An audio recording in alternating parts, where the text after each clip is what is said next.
prouver voilà, l'existence d'Allah en point de vue physique. Ça veut dire, on n'a pas de, avant de faire une preuve, d'abord, il faut avoir des équipements nécessaires. Voilà. Mais il n'y a pas d'abord des équipements.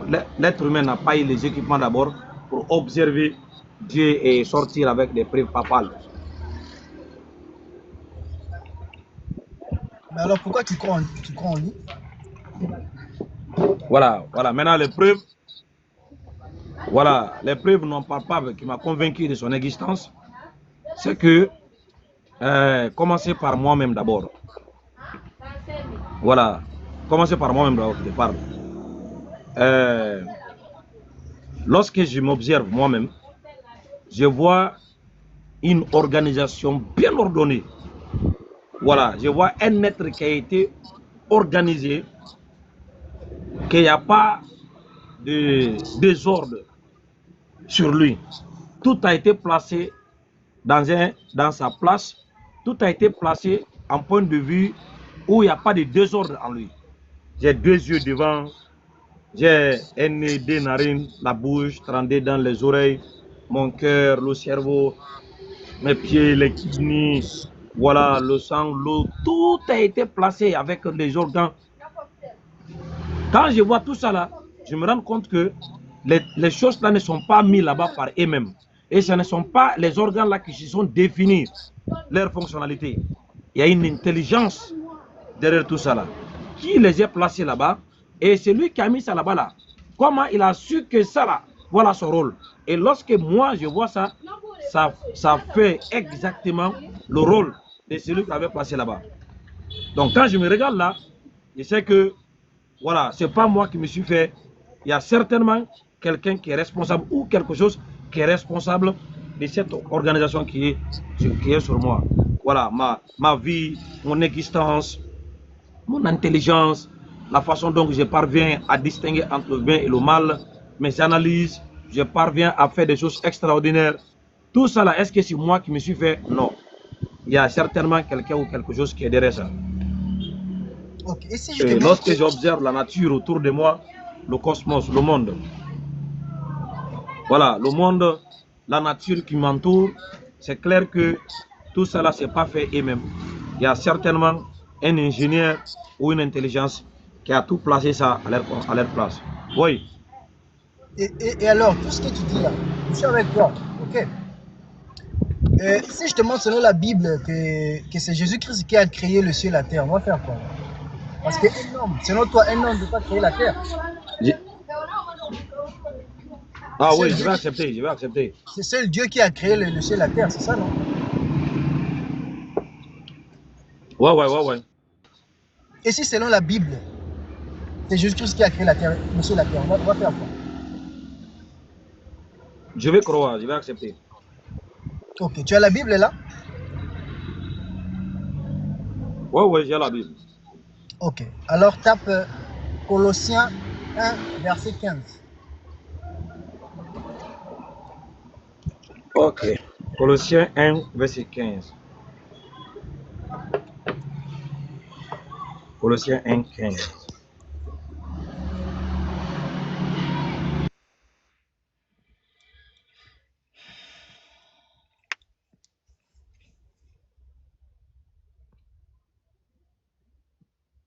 Ok. Colossiens 1, 15. Ouais. Il est l'image jusqu'à du 19 Dieu. ou 20. Il est l'image du. Ok. Il est l'image du Dieu invisible, le premier-né de toute la création, car en lui ont été créées toutes les choses qui sont dans les cieux et sur la terre, les visibles et les invisibles. Trône, dignité, domination, autorité, tout a été créé par lui et pour lui. Il est avant toute chose et toute chose subsiste en lui. Il est à la tête du corps de l'Église. Il est le commencement, le premier-né d'entre les morts, afin d'être en tout le premier. Car Dieu a voulu que toute la plénitude habite en lui. Oui. Il faut continuer jusqu'à 20 ou 21. Ok. Il a voulu par lui réconcilier tout avec lui-même, tant ce qui est sur la terre que ce qui est dans les cieux, en faisant la paix par lui, par le sang de sa croix. Le verset 21. Et vous, qui étiez autrefois étrangers et ennemis par vos pensées, par vos mauvaises œuvres, il vous a maintenant réconcilié par sa mort dans le corps et de sa chair. Merci beaucoup, mon frère. Ça parle de qui à Colossiens ici là? Ça parle de qui? L'auteur ici parle d'un premier-né. Voilà, et c'est lui qui est le premier-né de toute la création. Voilà, c'est lui qui a été créé premier. C'est qui? Et quelqu'un, voilà, c'est lui qui a été créé en première position là. Selon la compréhension, même si l'on n'est pas mentionné, c'est bel et bien Jésus. C'est lui qui a été créé en premier. Merci beaucoup d'être honnête avec moi, mon frère. Donc, tu viens de dire tout à l'heure que si je te montre selon la Bible que c'est Jésus-Christ qui a créé le ciel et la terre, tu vas croire. Donc, tu crois à ce verset-là? Ah oui, j'ai répondu, ouais. Mais ici, il a été créé en première position, quoi. Ça veut dire, le créateur lui a créé d'abord avant de créer autre chose, quoi. Donc, c'est une créature. Non, mais Jésus existait bel et bien. Tu n'as pas compris? Jésus-Christ a déjà existé bel et bien avant. Tu le sais ou non? Non, on dit qu'il est le premier né de toute la création. C'est pas ça? Mais oui, donc il était déjà, avant toute la création, il était déjà là, c'est ça, non? Non, mais il est le premier né de toute la création. Il est celui qui a été créé en premier, quoi. Donc, c'est pour ça que je dis, donc il vivait déjà avant que le monde soit fût, c'est ça? Non, c'est pas. Mais selon ce qui est écrit, il a été créé en premier. Alors, mais tu es avec mon nom, frère. Donc, avant que toute chose soit fût là, il était déjà là. Non, il était là dans quel sens? Il a été créé. Voilà, ça veut dire, quand on commence peut-être l'œuvre de construction, on va poser le premier brique. Ça ne veut pas dire que quand on pose ces premiers briques là, il n'y a pas d'autres briques à côté. Voilà, il y a d'autres briques qui vont venir après. Mais mon frère, tu es en train de virer tout là. C'est bien écrit. Mais ça, j'ai écrit, non? Oui, avant que toute chose soit fût, il existait déjà. Donc, il agissait bel et bien avec que le monde soit fût, c'est ça, non? Non, il n'a pas existé avant que le monde soit fait. Il a été créé, il est le premier né, la première créature de toute la création. Ça veut dire, quand Dieu a commencé à créer, il a commencé à créer et il n'a pas arrêté. La création est successive. Créer premier, créer deuxième, voilà, c'est comme ça. Donc, s'il a été créé, comme toute autre créature, mais selon la Bible, il a été créé en premier. Après lui, maintenant, on a créé d'autres choses. Mais qui l'a créé alors? Ok. Avant qu'il soit créé là, écoute maintenant ma question. Avant qu'il soit créé là, il avait un corps humain ou bien c'était un esprit?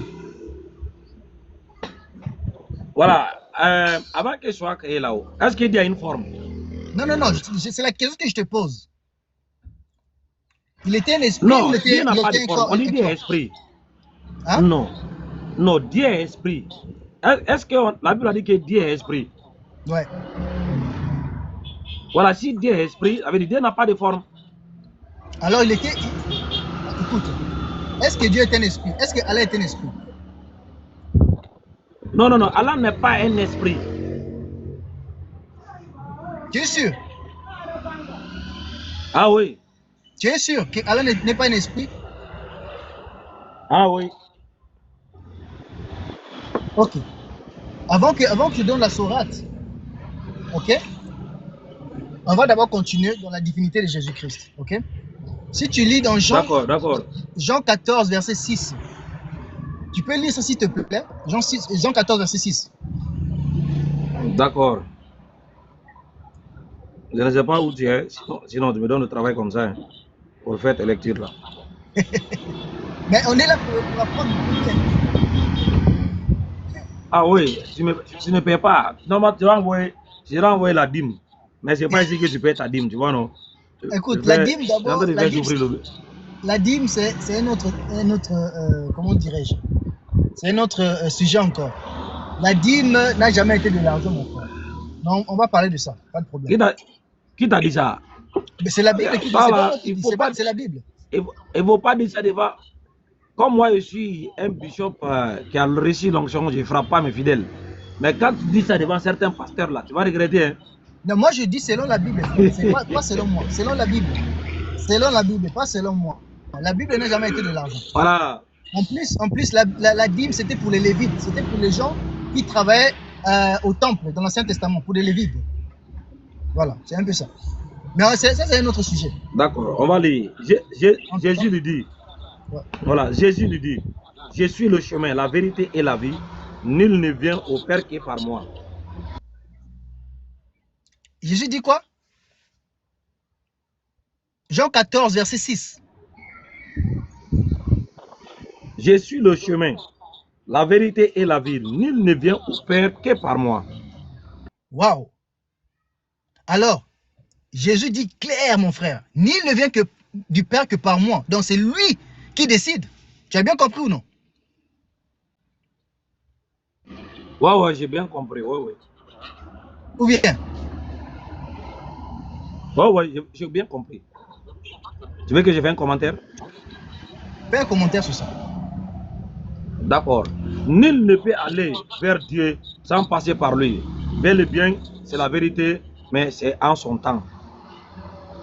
Personne ne peut atteindre Dieu en ce moment-là que lui, il était là, sans passer par lui. Personne ne peut atteindre Dieu au moment donc où Moïse était sur la terre, sans passer par Moïse.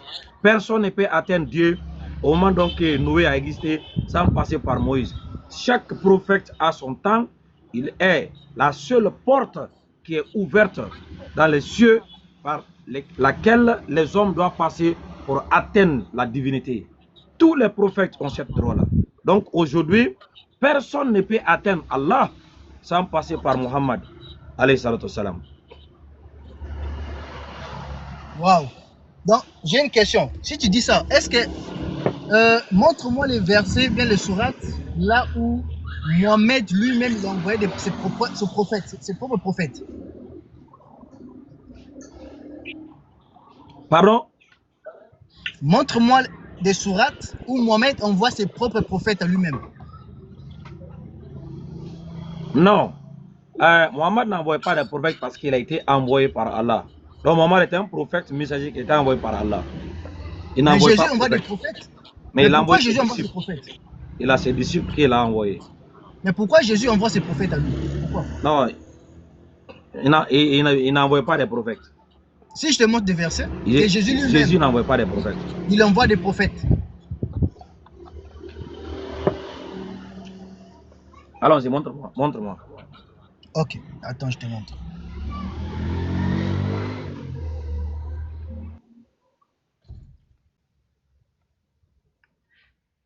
Attends, je vais checker ça rapidement.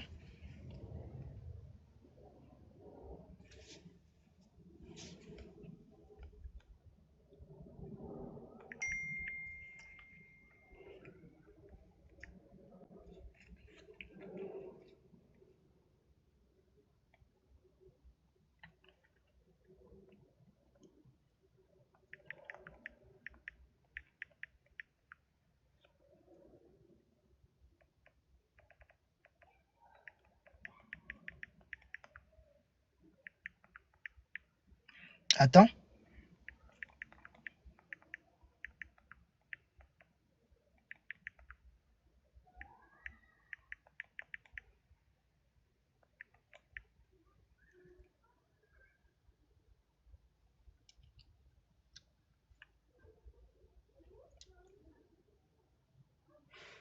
Alors.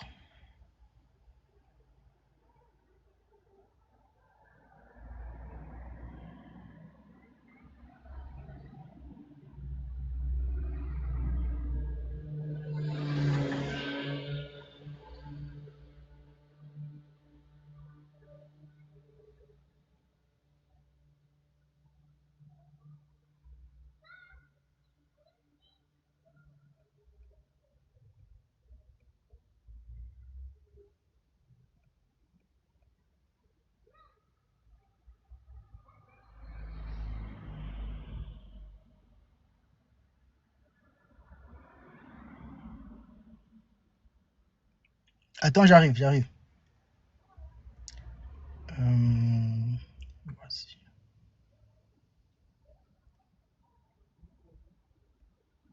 Voilà, c'est ça ici. Oustaz, nous aussi, après, on a des questions, non?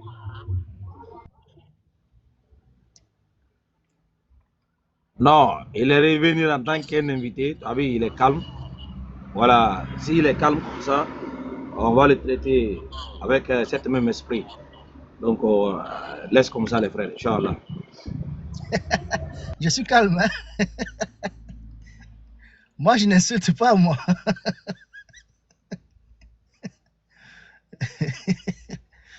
Ah ouais. Donc, les frères, ils voulaient me bombarder déjà des questions. Non, astaghfirullah. Je voulais juste te poser quelques questions. Ah ouais.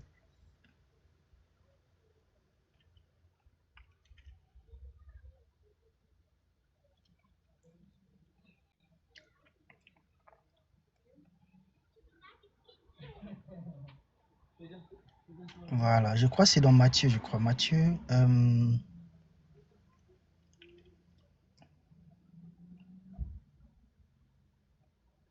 C'est dans Matthieu. C'est Matthieu 23, verset 34 à 37. Ouais.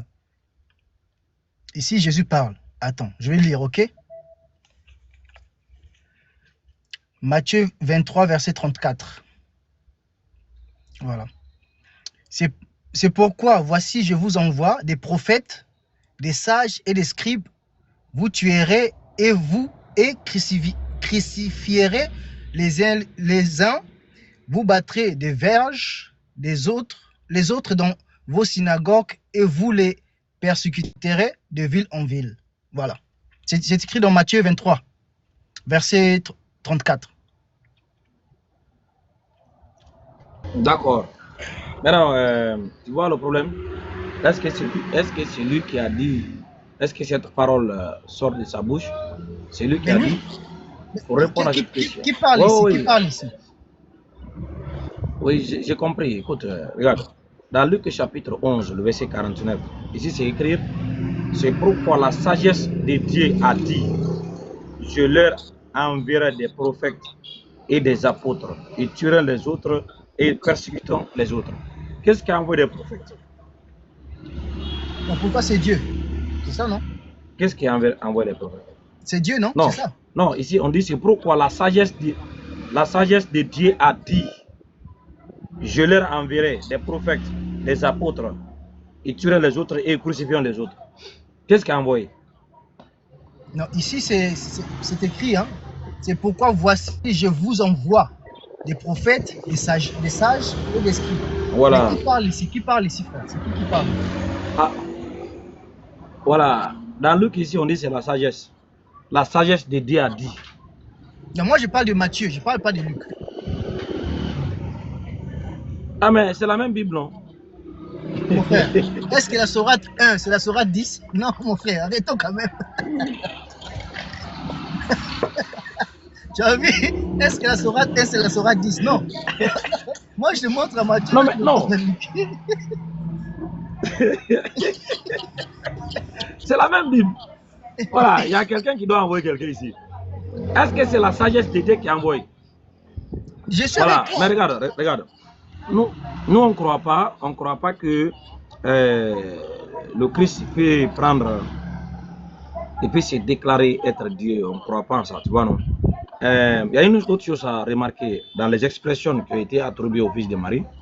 La Bible a été écrite dans une langue que le Fils de Marie n'a pas prêché, alors qu'il a prêché son évangile en araméen, qui était parmi des langues sémitiques. Alors, des expressions sémitiques et des expressions hors des langues sémitiques, souvent ça varie, ce n'est pas dans le même contexte. Voilà, ça se comprend dans leur langage. Tu vois, non? Là, mais si on le traduit dans une autre langue qui ne partage pas les mêmes racines, les mêmes origines, les mêmes idiomes, même les mêmes compréhensions, ça devient autre chose. Alors que la Bible a été écrite en grec, une langue étrangère, une langue européenne, voilà, une langue occidentale. Alors que le message que le Fils de Marie a prêché, c'était en araméen. Est-ce que c'est lui qui a dit ça exactement tel que c'est écrit? Non, on ne croit pas en ça. Tu vois, non. Mais si on se contente avec ce qui est écrit, dans Jean chapitre 12, le verset 48 à 49, on a compris là-bas que le fils de Marie dit, je ne parle pas de moi-même. Je ne parle pas de mon propre chef. Je ne dis rien de moi-même selon ce que j'entends. Il dit, les paroles que vous entendez, c'est le Père qui m'a envoyé, qui m'a prescrit ce que je dois dire et annoncer. Mais si tu regardes la façon dont des informations islamiques ont été partagées, tu verras qu'il n'y a pas de confusion en islam. En islam, on a la parole d'Allah subhanahu wa ta'ala quelque part, qui est le Coran. On a la parole du prophète lui-même, qui est les hadiths. Et on a la parole des historiens, qui est la sira. On a des tafsirs, qui est la compréhension des savants. Et on a autre écriture, tout est divisé. Pour que quand tu prends les hadiths, tu sais que ça là, c'est pas le Coran. Quand tu prends le Coran, tu sais que ça là, c'est pas les hadiths. Quand tu prends la sira, tu sais que ça là, c'est pas les hadiths. Donc tout est divisé, de ne pas créer une confusion sur qui a parlé, qui a dit cela. Mais la Bible n'a pas eu vraiment cette précision. Tout est mélangé. On ne sait pas qui parle, quand est-ce l'autre parle, qui a pris la parole, quand est-ce l'autre a parlé. Non, on ne connaît pas ça. Alors que des expressions bibliques nous font comprendre que le fils de Marie, à maintes reprises, il dit par exemple dans Jean 14, le verset 24 que tu as pris, il dit, celui qui ne m'aime pas ne respecte pas mes paroles. Car la parole que vous entendez n'est pas de moi, mais de celui qui m'a envoyé. À quel moment celui qui l'a envoyé a parlé, et à quel moment lui-même il a parlé en dehors de ce qu'on a donné comme message. Tout ça là, on ne sait pas. Donc, pour connaître cela, il faut vraiment être prudent pour voir et placer le fils de Marie dans son contexte prophétique, parce qu'il était un prophète qui a été envoyé. Donc, un envoyé de Dieu, quand il parle, on sait qu'ici, l'envoyé est en train de transmettre la parole de celui qui l'a envoyé. Voilà. Mais lui n'envoie pas des prophètes, parce que lui-même, il dit, c'est lui qui m'a envoyé. Donc, lui-même, il respecte. Dans Jean 5, le verset 24, il dit, c'est lui qui écoute ma parole et qui croit à celui qui m'a envoyé à la vie éternelle. Donc, lui-même, il reconnaît qu'il a été envoyé. Donc, un envoyé ne peut pas être un envoyé. Mais c'est là où le problème est, mon frère, parce que chez nous, si tu lis dans Philippe, hein, ça, dans le passage de Philippe, c'est écrit que Dieu a pris un corps de l'homme. Hein, ok? C'est ça le problème, parce que chez nous, on croit que Dieu peut devenir un homme pour venir sur terre, parce que Dieu est un esprit. Mais vous ne croyez pas en ça, c'est ça le problème. Et si on regarde bien, Allah, c'est pas Allah qui a envoyé l'Injil, c'est Allah qui a envoyé l'Injil, c'est Allah qui a envoyé la Torah. Mais pourquoi vous ne croyez pas en ça? C'est ça le problème. Tu vois un peu? Et ce qui, moi, je comprends. Vous avez 12 apôtres, mais pourquoi tous ces apôtres ne sont pas écrits dans le Coran? Pourquoi? D'accord. Ce que devrait comprendre, le fils de Marie a prêché. Il a prêché un message. Il s'est déplacé de ville avec, par exemple, dans Luc chapitre 4, verset 43. Il a dit ici, attends, je lis. Luc, voilà, Luc 3, le verset 43. Non, Luc 4, verset 43. Mais il leur dit, il faut aussi que j'annonce aux autres villes la bonne nouvelle du royaume de Dieu, car c'est pour cela que j'ai été envoyé. Il faut que je parte annoncer la bonne nouvelle, l'évangile de Dieu aux autres villes, car c'est pour cela que j'ai été envoyé. Donc, il a prêché. Mais c'est que la prêche là n'a pas été écrite. Même une seule lettre n'a pas été écrite en son temps vivant. Personne n'a mis en écriture un seul mot sortant de sa bouche. Et selon l'Église, il a fait près de 3 ans de prêche. C'est pas 3 jours. Les apôtres qui étaient avec Jésus-Christ. Personne ne peut prouver que les apôtres avaient écrit pendant que le Christ prêchait. Il n'y a pas cet homme qui veut prouver. Pour toi, Matthieu, Luc et tout ça. Il n'y a aucune écriture. Ce sont des faux pour toi, c'est ça? Non, ce sont des noms qui ont été placés plus tard par les pères de l'Église. Je ne sais pas si c'est Irénée de Lyon vers le 2e siècle. C'est lui qui a mis le titre là, l'évangile selon Matthieu, l'évangile selon Luc. Parce que les livres là ont été écrits anonymes. Il n'y avait pas de nom. Ok. Si tu dis comme Il n'y ça, avait pas de nom. si tu dis comme ça, frère, est-ce que tu crois aux hadiths? Tu crois aux hadiths? Oui, je crois aux hadiths, oui. Mais tu sais que les hadiths ont été écrits après la mort, après 200-300 ans, après Mohamed, tu sais. Non, les hadiths n'ont pas été écrits après la mort de Mohammed. Ah, les hadiths ont été recueillis. Ça n'a pas été écrit, ça a été collecté, rassemblé après la mort de Mohammed. Alors, dans son vivant, ils n'ont jamais écrit. Ça. Non, ils ont écrit. Ils avaient commencé à écrire, mais ce n'est pas que les gens vont confondre les hadiths et le Coran. Ils avaient arrêté d'abord d'écrire. Mais ils avaient commencé à écrire les hadiths de ce que le prophète disait. Quand il donnait un conseil, ils écrivaient. Mais quand il a compris ça, il a dit d'arrêter d'abord, de ne pas que les gens vont confondre entre lui, ses paroles et le Coran. Mais après, quand il y a des contradictions, il y a des contradictions. Ils ont pris Arras. Il y a des contradictions parce que dans le Coran, c'est écrit qu'il faut prier pendant 3 fois. Mais les hadiths disent 5 fois. Il y a une contradiction là. Non, les hadiths ne disent pas. Le Coran n'a pas dit 3 fois. Ça n'existe pas dans le Coran, prier 3 fois. C'est 5 fois. Il n'y en a pas dans le Coran. C'est 5 fois. Voilà. Le Coran nous a ordonné de prier aux heures bien déterminées. Dans le Coran, Allah dit la prière demeure une prescription aux croyants aux heures déterminées. Donc, on ne prie pas à n'importe quelle heure. Tu vois, non? On ne prie pas à n'importe quelle heure. Les heures de prière ont été bien déterminées. Donc, c'est Allah qui a ordonné au prophète de prier et de nous enseigner la prière. C'est lui qui l'avait indiqué. Chaque heure de prière débutait quand et ça se termine quand. Et le prophète, pendant 23 ans de sa vie terrestre, a effectué la prière dans sa mosquée qui est Al-Masjid Nabawi, qui est à Médine, où lui-même il a conduit les gens en prière pendant toute sa vie terrestre. Donc, ça veut dire qu'il y a 5 fois, 5 prières dans le Coran. 5 fois dans le Coran. Pour toi. Je peux avoir le verset, la sourate? Je vais lire. Voilà. Non, il n'y a pas que, on va trouver le verset où c'est écrit, vous priez 5 fois. Les sourates ont été dispersées pour nous donner des indices à quelle heure on doit prier. Ça veut dire dans quelle période. Si on dit comme ça, vous priez la prière de l'aube. On sait que c'est quoi la prière de l'aube. La prière de l'aube, on ne peut pas savoir à partir de quelle heure. C'est le prophète maintenant qui doit nous dire la prière de l'aube commence à partir de 5 heures à 6 heures. Donc, parce qu'il a effectué ça. Mais Allah dit comme ça, la prière de l'aube, c'est dans le Coran. Ou la prière, le coucher du soleil, lever du soleil, la prière d'après-midi. Toutes ces périodes-là ont été indiquées dans le Coran. Mais c'est le prophète qui va nous dire, après-midi là, la prière d'après-midi commence quand et termine quand. La prière pendant le coucher du soleil là, commence quand, termine quand. Voilà, la prière de la nuit commence quand et termine quand. Donc, le prophète nous a tout indiqué, mais les périodes de la prière ont été tous indiquées dans le Coran. Ok, ça veut dire qu'il n'y a pas 5 fois dans le Coran, c'est ça? Non, c'est ce que je dis, les périodes ont été indiquées. Attends, je trouve le verset même. Youssef était en haut, non? Je ne sais pas comment il est descendu. C'est la sanction de Youssef. Voilà. Ah, il est revenu encore.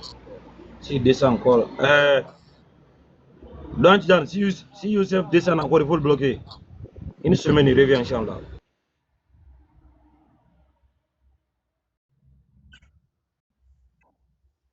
Parce que les musulmans disent que nous, on prie chaque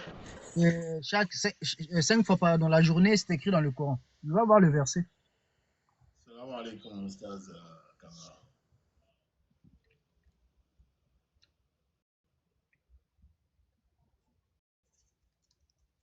Salam alaikum, Tonton Tidiane, Youssef, Rahim. Wa alaikum salam, alaikum salam, akhi.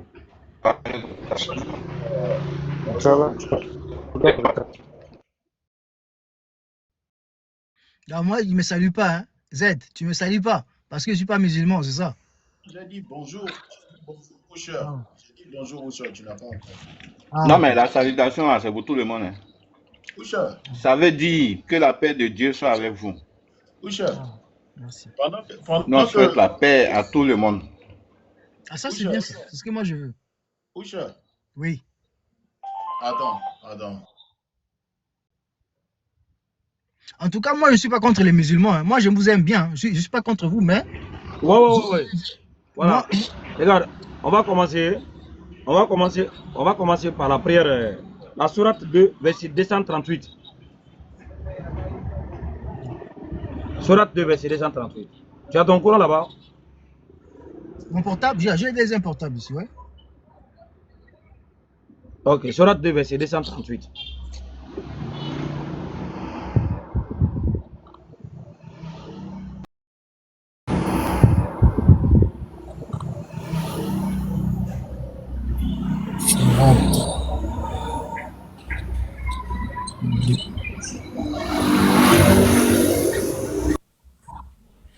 Surat Al-Baqarah. Ok, 238.